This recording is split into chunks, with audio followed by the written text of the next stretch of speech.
ताली बजाएंगे और यीशु मसीह के नाम की हमारे प्रभु ने हमें दिया कि हम उसकी महिमा, उसकी स्तुति कर सकते हैं। और इस बेहतरीन समय में जो सुबह का समय है हमारे लिए बहुत इम्पॉर्टेंट है, क्योंकि यदि हम अपने जीवन के सभी कामों को प्रभु को स्मरण करके आगे बढ़ेंगे तो परमेश्वर हमारे लिए बहुत अच्छा रास्ता निकालेंगे। नीति वचन में भी ऐसा ही लिखा है कि उसी को स्मरण करके सब काम करना, तब वो तेरे लिए सीधा मार्ग निकालेगा। Praise the Lord.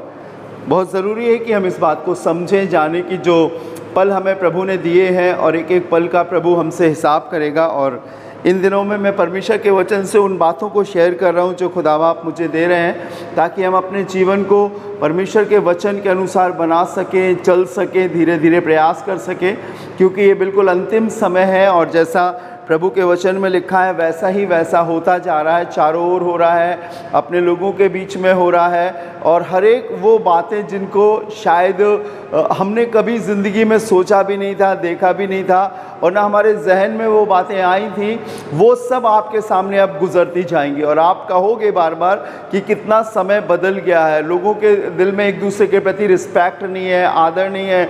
और जैसा दूसरा तीमुथियुस 3 अध्याय में लिखा है, लोग ढीठ हो जाएंगे, अनाज्ञाकारी हो जाएंगे, माँ बाप के कहने को टालने वाले हो जाएंगे।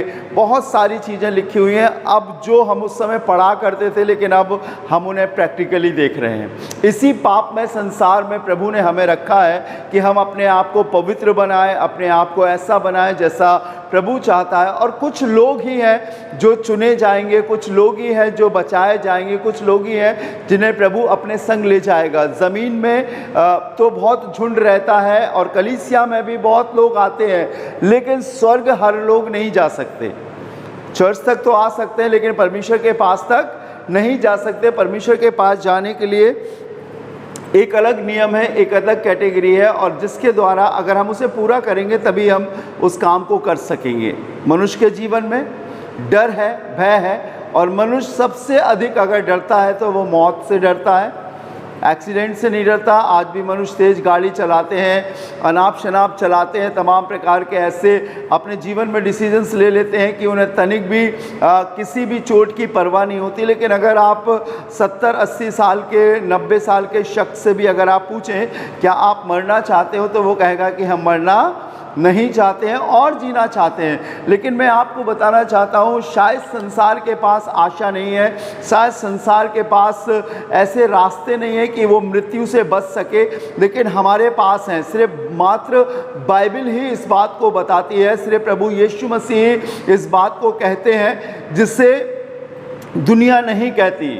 अगर आप पढ़ेंगे मेरे संग प्रभु के वचन से, एक सुंदर सी आयत है जो आपको मिलेगी नीति वचन की किताब और उसका 12वां अध्याय। नीति वचन की किताब उसका 12वां अध्याय और उसका 28वां पद अगर आप पढ़ें तो देखिए क्या लिखा हुआ है। कोई भी पढ़े।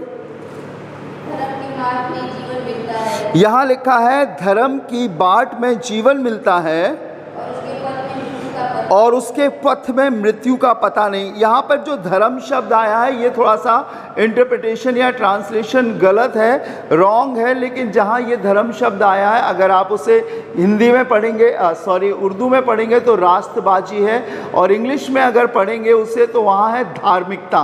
क्या है? धार्मिकता। धार्मिकता अर्थात राइट रिलेशनशिप विथ गॉड, परमेश्वर से सही संबंध। और मैं संडे को बता भी रहा था अपने लोगों को जो कलीसिया में हाजिर थे कि हम उसके लहू के द्वारा, हम विश्वास के द्वारा और उसके अनुग्रह के द्वारा धर्मी ठहरे, हमारे कामों के द्वारा नहीं, लेकिन परमेश्वर के अनुग्रह के द्वारा हम धर्मी ठहरे। और यहाँ एक शब्द आया है, अगर आप इसे धार्मिकता पढ़ें, धार्मिकता की बाट में जीवन मिलता है या इंतज़ार में जीवन मिलता है, और उसके पथ में मृत्यु का पता ही नहीं। हर जगह, हर मनुष्य से आप इस बात को सुन लेंगे कि एक ना एक दिन इसे दुनिया से जाना है या ख़त्म हो जाना है, मृत्यु हो जाएगी, जो जिम्मेदारियां उन्हें पूरी कर लो। लेकिन मात्र बाइबल इस बात को कहती है कि अगर हमारा रिलेशन हमारे प्रभु से होगा, हमारा संबंध हमारे प्रभु से होगा, तो जो उम्र खुदा ने हमें दी है, जो समय हमें खुदा ने दिया है, वो यूं ही नहीं जाएगा। डर में, भय में या मौत का कौर होकर हमारी ज़िंदगी ख़त्म नहीं होगी। लेकिन परमेश्वर से रिलेशन रखने के कारण प्रभु हमारी उम्र को बढ़ाएगा और उसने इस दुनिया में रहते हुए कहा था मार्था से और मरियम से कि क्या मैंने तुझसे नहीं कहा था कि यदि तू विश्वास करेगी तो परमेश्वर के आश्चर्य कर्मों को देखेगी। यदि कोई मुझ पर विश्वास करे, यदि वो मर भी जाए तो अभी जी उठेगा। संसारिक भाव से हम मृत्यु या जीवन को तौलते हैं, कभी नहीं। ये जिस्म मिट्टी से बना है और परमेश्वर के वचन में उत्पत्ति उसका 3 अध्याय में लिखा हुआ है बहुत स्पष्ट से, जो परमेश्वर ने कहा था। अगर आप पढ़ना चाहें तो आप पढ़ सकते हैं परमेश्वर के वचन से। उत्पत्ति 3 अध्याय 19वां पद पढ़िएगा।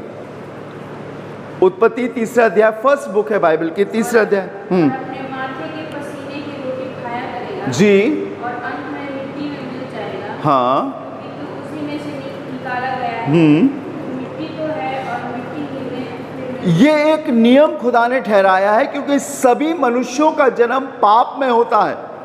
क्योंकि हमारे आदि माता पिता ने पाप किया, आदम हवा ने पाप किया, सो मृत्यु आ गई। परमेश्वर की योजना में मृत्यु नहीं थी, लेकिन सिर्फ आदम हवा के द्वारा मौत आई है या मृत्यु आई है, ये पूरक नहीं है। पूरक ये है कि अगर पहले आदम के द्वारा मृत्यु आई है तो दूसरे आदम अर्थात यीशु मसीह के द्वारा जीवन आया है। अब उस मौत के डंक को, उस मौत की बला को कौन टाल सकता है? वही टाल सकता है जिसने मौत बनाई है, जिसने मौत की सजा दी है, और वो है खुदावंद। और वो उसी के लिए टालता है, जैसे अभी आपने पहली वर्ष में पढ़ा, धार्मिकता की बाट में जीवन मिलता है और उसके पथ में मृत्यु का पता ही नहीं। जो भय में इंसान जी रहा है, बॉडी का एक ट्रांसफर है, बाइबल में लिखा है जब प्रभु आएंगे तो जो हम प्रभु में हैं और जीवित हैं, बाइबल में लिखा है वो उठा लिए जाएंगे और उनके जिस्म बदल जाएंगे। एक रूहानी देह होगी, और ये कैसे होगी? बाइबल में लिखा है पलक झपकते ही होगी। लेकिन ये सबके लिए नहीं है। अगर आप सोचो कि ये सबके लिए है, झूठ बोलने वाला, धोखा देने वाला, दारू पीने वाला, चोरी करने वाला, बलात्कार करने वाला, व्यभिचार करने वाला, दोष लगाने वाला, बुराई करने वाला, उनके लिए नहीं है। ये मालूम किन के लिए है? पढ़िएगा। मैं सोचता हूँ आपको 2 थिस्सलुनीकियों उसका 4 अध्याय उसके 13वें पद से पढ़िए। 2 थिस्सलुनीकियों 13वां अध्याय उसका 14वां पद, 13वां पद जी पढ़िएगा। मिला? पहला थिस्सलुनीकियों उसका 4 अध्याय और उसका 13वां पद पढ़िए। हाँ नहीं चाहते कि तुम उनके विषय में जो सोते हैं ज्ञानी रहो। जी, ऐसा ना हो कि तुम दूसरों के समान शोक करो, ऐसा ना हो कि तुम दूसरों के समान शोक करो जिन्हें आशा नहीं। क्योंकि यदि हम विश्वास करते हैं यीशु मरा और जी भी उठा, यदि हम विश्वास करते हैं कि यीशु मरा और जी भी उठा, तो वैसे ही परमेश्वर उन्हें भी जो यीशु में सो गए हैं उसी के साथ ले आएगा। उसी के साथ ले आएगा। अब सुनिएगा आगे। कि हम प्रभु के वचन के अनुसार यह कहते हैं कि हम जीवित हैं और प्रभु के आने तक बचे रहेंगे, सोए हुए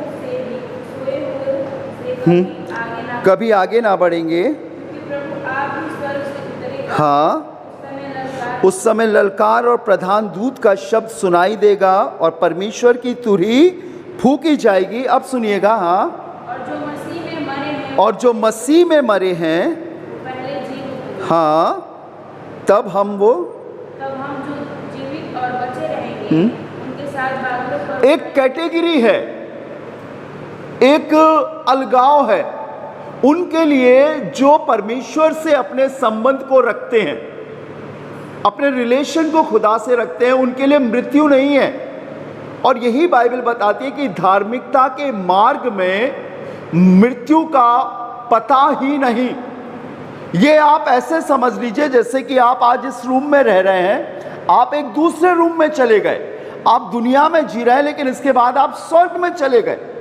यहाँ परिश्रम है, यहाँ मेहनत है, यहाँ अपने आप को निष्कपट रखकर एक पवित्र जीवन जीना है। लेकिन जैसे ही हम वहाँ जाएंगे, वहाँ पर जिस्म की या शरीर की एंट्री नहीं है। बाइबल में लिखा है जिस्म और खून खुदावंद की बादशाहत के हिस्सेदार नहीं, शरीर और लहू परमेश्वर के राज के हिस्सेदार नहीं। क्यों? क्योंकि परमेश्वर ने बागे अदन में वो श्राप दिया था। लिखा है, कहा था तेरे कारण भूमि श्रापित होगी, और ये लिखा था परमेश्वर के वचन में कि तू मिट्टी है और मिट्टी में ही मिल जाएगा। ये जिस मिट्टी से बना है मिट्टी में ही जाएगा, लेकिन ये आत्मा परमेश्वर का अंश है, उसके पास जाएगी। लेकिन किसकी जाएगी? सोचिए, एक दिन जब परमेश्वर इस दुनिया को बनाने से पछताया, बड़ा दुखी हुआ और उसने ये ठान लिया कि मैं सबको नाश कर दूंगा, सबको मिटा दूंगा, खत्म कर दूंगा मैं अपनी रचना को। लेकिन बाइबल बताती है कि उसने उसी पाप में संसार में एक परिवार को देखा, और वो परिवार नूह का था। अगर आप पढ़ें उत्पत्ति 7वां अध्याय, उसका पहला पद देखिए, आपको समझ में आएगा। एक वर्ड वहां पर आया है। उत्पत्ति 7वां अध्याय पहला पद पढ़िएगा जी। तब यहोवा ने नूह से कहा, हाँ तू अपने सारे घराने समेत हाँ जंगल में जा, जी। क्योंकि मैंने इस समय के लोगों से केवल तुझी को अपने दृष्टि में धर्मी पाया। क्या पाया है? सभी लोग बोलेंगे क्या पाया है? धर्मी, राइचस। उस पाप में संसार में, आप घृणित संसार में, बुराइयों के बीच में रहकर भी अपने आप को पाक बना सकते हैं, पवित्र बना सकते हैं सब तरफ। और अगर आप इसके 6वें अध्याय को पढ़ना शुरू करेंगे तो लिखा है, मनुष्यों के मन में और जानवरों के मन में जो कुछ उत्पन्न होता था वो निरंतर पाप ही होता था। सब तरफ पाप था, कोई पवित्रता नहीं थी। लेकिन इसके लिए एक शब्द आया है, मालूम क्या आया है? मैंने अपनी दृष्टि में तुझे धर्मी पाया है, राइचस पाया है। और अगर धर्मी बनना है तो हमारे जीवन में वो धार्मिकता, और धार्मिकता की डेफिनेशन अक्सर मैं बताता हूँ यही है, राइट रिलेशनशिप विद गॉड। परमेश्वर से सही संबंध ही धार्मिकता है। और हम धर्मी कैसे ठहरे? उसके लहू के द्वारा, विश्वास के द्वारा और उसके अनुग्रह के द्वारा, हमारी काबिलियत के द्वारा नहीं। और जब हम धर्मी ठहरे तो हमारे लिए मृत्यु नहीं है, क्योंकि बाइबल बताती है धार्मिकता के पथ में मृत्यु का पता ही नहीं। हम एक अलग कैटेगरी के लोग हैं, हम एक चुने हुए लोग हैं, हम अपने यीशु की बाट जोने वाले लोग हैं। हम संसार में रहेंगे लेकिन पाप से समझौता नहीं करेंगे। तुम मनमाना जीवन जियो, लेकिन हम मनमाना जीवन नहीं जिएंगे। ठीक है, तुम दुनिया की बहुत सारी ख्वाहिशों को रखो, लेकिन हमारी ख्वाहिशें यीशु में आकर खत्म हो जाती है, क्योंकि उसने हमारे लिए पहले से सब चीज तैयार किया है। एक पिता को, एक माता को, एक जन्मदाता को मालूम है कि मेरा बच्चा छोटा है, नादान है, उसे मॉर्निंग में क्या देना है, आफ्टरनून में क्या देना है और रात में क्या देना है। और जब वो आंखों से ओझल होता है इधर उधर, तो हम उसे आवाज देते हैं, तुम कहाँ हो? क्योंकि माँ बाप को फिक्र है। और अक्सर माँ बाप ये कहते हैं कि बेटा बेटी मैंने तेरे लिए ये तैयार किया था, क्या तुमने वो खा लिया? क्या तुमने वो ले लिया? माँ बाप को मालूम है कि जब ये बढ़ रहा है तो उसे पौष्टिक आहार देना है, उसे दूध देना है, उसे हॉर्लिक्स बॉर्नवीटा देना है, उसे अन्न खाना सिखाना है। एक पूरा स्लॉट माँ बाप अपने बच्चे के लिए तैयार करते हैं। और अगर वो किसी अस्पताल से जुड़ा है तो उसके पास पूरा डिस्क्रिप्शन है कि उसे कितनी एज में कौन सा टीका लगना और कौन सा इंजेक्शन लगना है। और जब वो 6 महीने का होता है, 8 महीने का होता है, 1 साल का होता है, 10 साल का होता है या 15 साल का होता है, हर उम्र के लिए उसके लिए एक इंजेक्शन, एक दवा है। पूरी तैयारी है माँ बाप के पास। और जब समय आता है तो माँ बाप उसे वो इंजेक्शन, वो दवा देते हैं। मालूम क्यों? क्योंकि माँ बाप ने अपने बच्चे की तंदुरुस्ती के लिए पहले से एक चीज़ तैयार करके रखी है। सलाह भी लेते हैं डॉक्टर से क्या करना है। वैसे ही खुदा के लोगों, जब आप इस दुनिया में नहीं आए थे, आपके परमेश्वर ने आपके लिए पूरा स्लॉट तैयार करके रखा था। हमारा जन्म भी वैसे ही हुआ जैसे संसार में सब लोगों का हुआ, लेकिन जब हम प्रभु के रास्ते पर आ जाते हैं, प्रभु के को अपना जीवन दे देते हैं, उसके वचन के अनुसार उसे ग्रहण करते हैं, और तो हम उस स्लॉट में तैयार होते हैं कि अब हमारा नया जन्म है। बाइबल में लिखा है, नीति वचन उसका 3 अध्याय उसके 5वें पद में लिखा है, जब तक मनुष्य जल और आत्मा से ना जन्मे तब तक वो परमेश्वर के राज में प्रवेश नहीं कर सकता। 3 पद में लिखा है, जब तक नए सिरे से जन्म ना ले तब तक वो परमेश्वर के राज को देख नहीं सकता। नया जन्म, बॉर्न अगेन, तब परमेश्वर हमें अपने स्लॉट में शामिल करता है। ये मेरा बेटा है, ये मेरी बेटी है। जो माँ बाप हमें अच्छी शिक्षा दे रहे हैं और प्रभु का भय मानने वाले हैं, उनकी सुनो और आगे बढ़ो, और धीरे धीरे धीरे आप प्रभु के पथ में आगे बढ़ते जाओ। मैं आपको बाबुलंद ये बात बता सकता हूँ, परमेश्वर की धार्मिकता के मार्ग में मृत्यु का पता नहीं। वो आपको उम्र देगा, वो आपको बढ़ाएगा, वो आपको सिखाएगा, और प्रत्येक उन बातों को जो मनुष्य को जीवन में जीने के लिए ज़रूरी है, समय दर समय आपकी परवरिश करेगा। आपको मालूम है, अब्राहम परमेश्वर से बातें नहीं करता था, लेकिन परमेश्वर अब्राहम से बातें करता था। सोचिए कितना सौभाग्यशाली वो शख्स है जिसे परमेश्वर बातें करे और अपना पथ दिखाए, अपना रास्ता दिखाए। पढ़िएगा एक आयत बहुत सुंदर सी है खुदा के कलाम की, फिर मैं आपके लिए जल्दी से दुआ करूंगा। बहुत सुंदर सी है, निकालिएगा नीति वचन की किताब, उसका 9वां अध्याय उसका 11वां पद पढ़िए।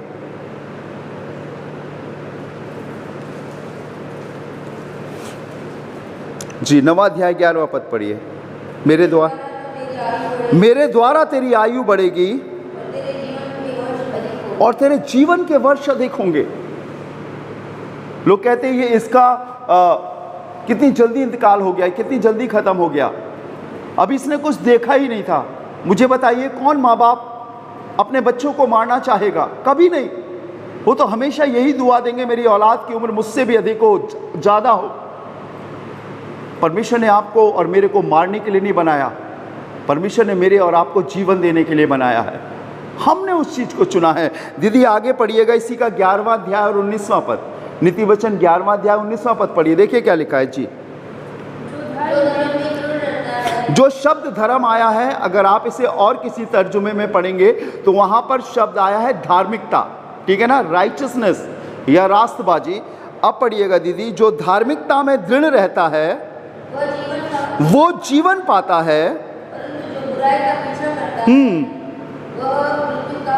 वो मृत्यु का कौर हो जाता है। हमें अपने प्रत्येक छोटे बड़े कामों में एक चीज को देखना है, जो हम कर रहे हैं क्या खुदा तेरी ओर से है? जो हम सोच रहे हैं वो खुदा क्या तेरी ओर से है? जो हम देख रहे हैं खुदा क्या वो तेरी ओर से है? वो बताएगा आपको। जब एक बच्चा अपने माँ बाप से पूछते हैं कि पापा बताओ ये, मम्मी बताओ ये ठीक है कि नहीं, तो क्या माँ बाप बताते हैं कि नहीं बताते हैं? बताते हैं। अरे जब संसारिक माँ बाप अपने बच्चों को एक अच्छा रास्ता दिखाते हैं, सोचिए वो खुदावंत कितना ललाहित होगा जो अपनी संतानों को एक सत्य मार्ग दिखाएगा। और उसने आप ही कहा है, मार्ग सत्य और जीवन मैं ही हूं। धर्मियों के लिए मृत्यु नहीं बनी है, एक सच्ची कलीसिया के लिए मृत्यु नहीं बनी है। इससे पहले कि यीशु मसीह आए, इससे पहले कि वो महाक्लेश शुरू हो 3.5 साल का, और जिसमें दुनिया और वो अंधविश्वासी तड़पे, परमेश्वर यीशु मसीह आएगा और अपनी कलीसिया को लेकर चला जाएगा। हालेलुया। और यही मेरे और आपको देखना, क्या मैं और आप तैयार हैं? उसने सब कुछ मेरे और आपके लिए रखा है। बहुत कुछ है मेरे पास आपको बताने के लिए, लेकिन वक्त परमिशन नहीं देता। मैं आपको इतना बताना चाहता हूँ, चेक योर लाइफ, अपने जीवन को देखिए। हम सिर्फ एक परंपरा और रिवाजी रूप से अपने जीवन को आगे बढ़ा रहे हैं, या हकीकत में हम परमेश्वर से जुड़े हुए हैं? क्या मात्र हम दुआ कर रहे हैं, मात्र हम वचन पढ़ रहे हैं, या मात्र हम चर्च जा रहे हैं, या हमारा व्यक्तिगत रिलेशन भी परमेश्वर से? क्या हम उसकी आवाज़ सुन पाते हैं? क्या हम उसके डायरेक्शन को समझ पाते हैं? क्या हम देख पाते हैं प्रभु कि हम सत्य मार्ग पर हैं कि नहीं?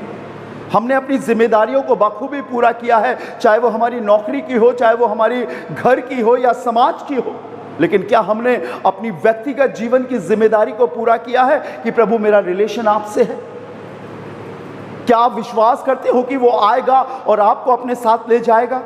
क्या विश्वास करते हो कि अगर आपकी मृत्यु होगी तो जिस दिन यीशु मसीह आएगा, प्रथम दूत की तुरही फूकी जाएगी, आप उसमें जी उठोगे? हमें आज ही जीवित रहते हुए अपनी धार्मिकता, अपने रिलेशन को अपने परमेश्वर से देखना पड़ेगा। और अगर हम नहीं देखेंगे तो प्रियो, मैं आपको बताने में मुझे तनिक भी डर और भय नहीं रख रहा है, सब यही रह जाएगा। सुख विलास से बेहतर है कि कुछ दुख उठाएं और परमेश्वर में पवित्रता से आगे बढ़े। हालेलुया। आइए अपनी आंखों को बंद करें, दुआ करें। राजाओं के राजा, प्रभु के प्रभु, मैं आपका शुक्र करता हूं इस भोर के लिए प्रभु कि हम तेरे पास हैं और तूने हमें रखा है खुदावन कि हम सीखें और सिखाएं। खुदा, इस कलाम को तेरे हाथों में सौंपते हैं प्रभु जी। जिन कानों ने इस आवाज़ को सुना है, तेरे वचन को सुना है, और जो सुनेंगे प्रभु, तेरे हाथों में सौंपते हैं। अपना जीवन दे, होने दे प्रभु यीशु मसीह, वो अपने संबंध को, अपने रिलेशन को तुझसे देखें, चेक करें, ताकि प्रभु यीशु मसीह वो मृत्यु से पार होकर जीवन में जा सके। उन बातों को खुदावन जो आपने इनके लिए पहले से तैयार की हैं, उसे समझ सके, ग्रहण कर सके, जान सके प्रभु कि ये चुने हुए लोग हैं, ये ठहराए हुए लोग हैं, ये अनंत जीवन के हकदार लोग हैं प्रभु, और आप में आगे बढ़ सकें। प्रभु सहायता कर, मदद कर, और तेरा साथ इनके संग बना रहे प्रभु। प्रत्येक अजीज़ को तेरे हाथों में सौंपता हूँ। फिर एक बार अपने हॉस्पिटल के लिए, अपने स्टाफ के लिए प्रभु जी, स्टूडेंट्स के लिए, टीचर्स के लिए, इनके एग्ज़ाम प्रैक्टिकल के लिए प्रार्थना करता हूँ प्रभु।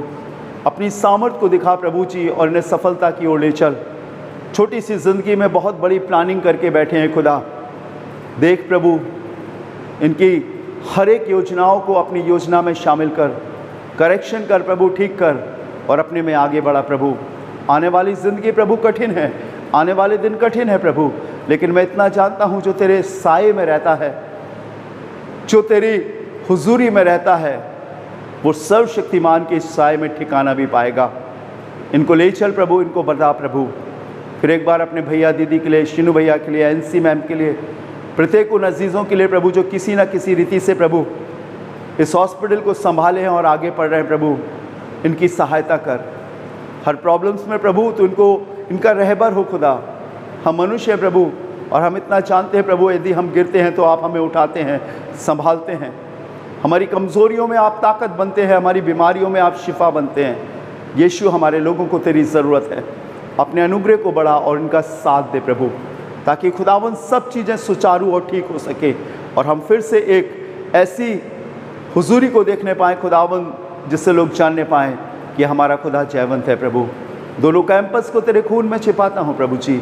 हर एक शैतानी ताकतों के अगेंस्ट खड़ा होता हूँ और प्रार्थना करता हूँ यीशु के नाम के द्वारा प्रभु, सब कुछ छुड़ाया जाए। शैतानी कोई भी चक्रव्यूह, कोई भी योजना ना चलने पाए, और ये आपके नाम से जयवंत होने वाले हो सकें। चाहे छोटा हो चाहे बड़ा हो, हर सीखने और सिखाने वाले को प्रभु आपके खून में छिपाता हूँ। रक्षा कर और आगे ले चल प्रभु। मैं जानता हूँ हम तेरे भय मानने वाले लोग हैं। संसार चालाक और चतुर है प्रभु, पर तेरे वचन के अनुसार तू अपने लोगों की हिफाजत कर और आगे ले चल। मैं सभी कुछ आपके हाथों में सौंपता हूँ। आज के दिन हम सबकी अगुवाई कर। सारा जलाल महिमा आपको देते और यीशु मसीह के नाम से मांगते हैं, आमीन। और अब हमारे खुदावंद यीशु मसीह का फजल, खुदा बाप की मोहब्बत और पाक रूह की रिफाकत और शराकत हमें से हर एक के संग अब से लेकर हमेशा तक होती रहे, आमीन। Praise the lord. May God bless you. प्रभु आपको बहुत आशीष दे।